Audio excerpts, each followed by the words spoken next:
మరి పంజాబ్ రాష్ట్రంలో 1934 సంవత్సరంలో మరి కాన్పూర్ అనేటువంటి విలేజ్ లో మరి జన్మించినటువంటి మానశ్రీ కాంశరావు గారు ఇవాళ పుట్టినరోజండి. మరి ఈ బహుజనుల కోసం మరి ఎంతో త్యాగమూర్తి, ఎన్నో త్యాగాలు చేసి అతను కుటుంబం సైతం వదిలేసి ఈ బహుజనుల కోసం అతని జీవితాన్ని త్యాగం చేశారు. మరి అటువంటి త్యాగాన్ని కూడా మరి మనం మర్చిపోయి ఎస్సీ ఎస్టీ బీసీ మైనార్టీలు మరి అగ్రకులాల్లో పేదైనటువంటి వారు అందరూ కలిసి కూడా మరి 10% ఉన్న వాళ్ళకి ఈ అమూల్యమైన ఓట్లు వేసి మరి వాళ్ళని రాజ్యాధికారంలో కూర్చోబెడతా ఉంటే మరి చివరికి వాళ్ళు గెలిచిన తర్వాత కూడా మరి మనం పట్టించుకునేటువంటి పరిస్థితి మరి ప్రభుత్వాన్ని చూస్తా ఉన్నాం.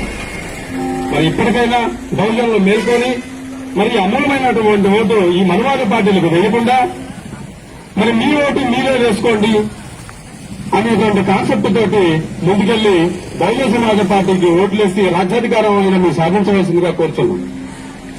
10% ఉన్న వాళ్ళకి ఓట్లు వేయటం వల్ల మరి వాళ్ళు రాజ్యాధికారంలో ఉండి అన్ని హక్కులు వాళ్లే అనుభవిస్తా ఉన్నారు. మరి మీరేం చేస్తున్నారా అంటే మరి ఓటు 5 రూపాయలకి 2,000కి అమ్ముకొని మరుసటి రోజు మళ్లీ పనికెళ్తా ఉన్నారు. మరి మీరెప్పుడు రాజ్యాధికారంలోకి వెళ్తారు? మీరెప్పుడు అన్ని అనుభవిస్తారు?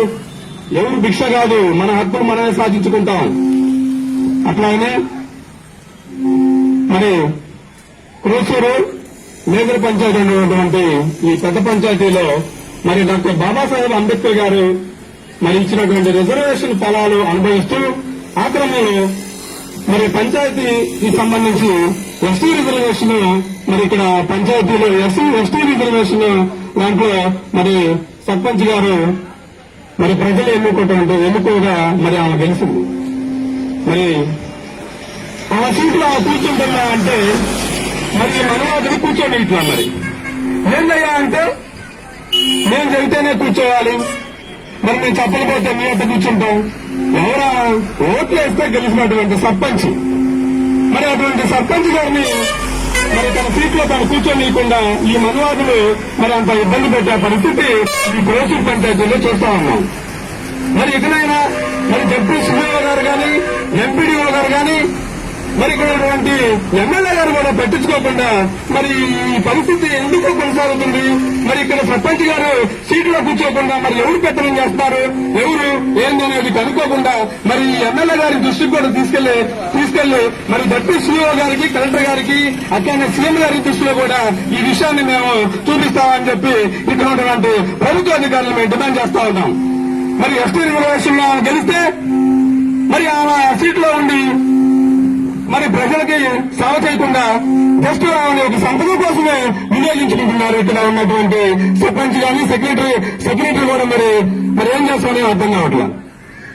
అందుకని మరి ఆమె సీటు ఆమెకి పంచాయతీ సర్పంచ్ గారికి కేటాయించినటువంటి సీట్లు ఆమెను కూర్చోబెట్టి పరిపాలన కొనసాగించాలని చెప్పి ఈ నియోజకవర్గ ఎమ్మెల్యే గారు మేము డిమాండ్ చేస్తా ఉన్నాం. మరి ఎక్కడి నుంచైనా హక్కులు అనుభవించనీయకుండా ఎవరైనా అడ్డుపడి ఇబ్బంది పెడితే మరి ఇబ్బంది పెట్టినటువంటి వారి మీద ఎస్సీ ఎస్టీ కేసులు కూడా మేము బనాయిస్తామని చెప్పి చెప్తున్నాం. ఎవరు భిక్ష కాదు.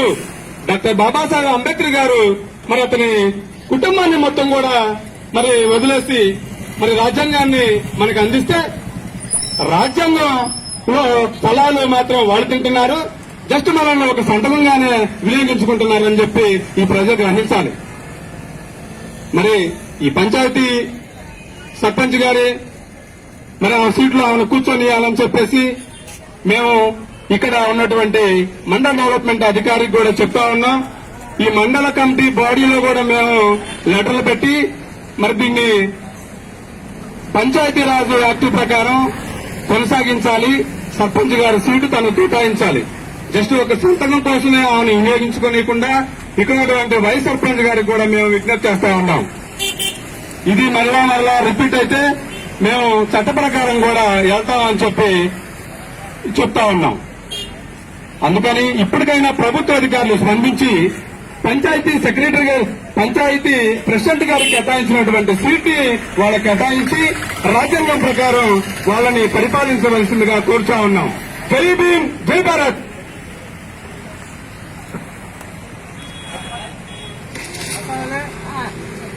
ఇవానా ఓకే.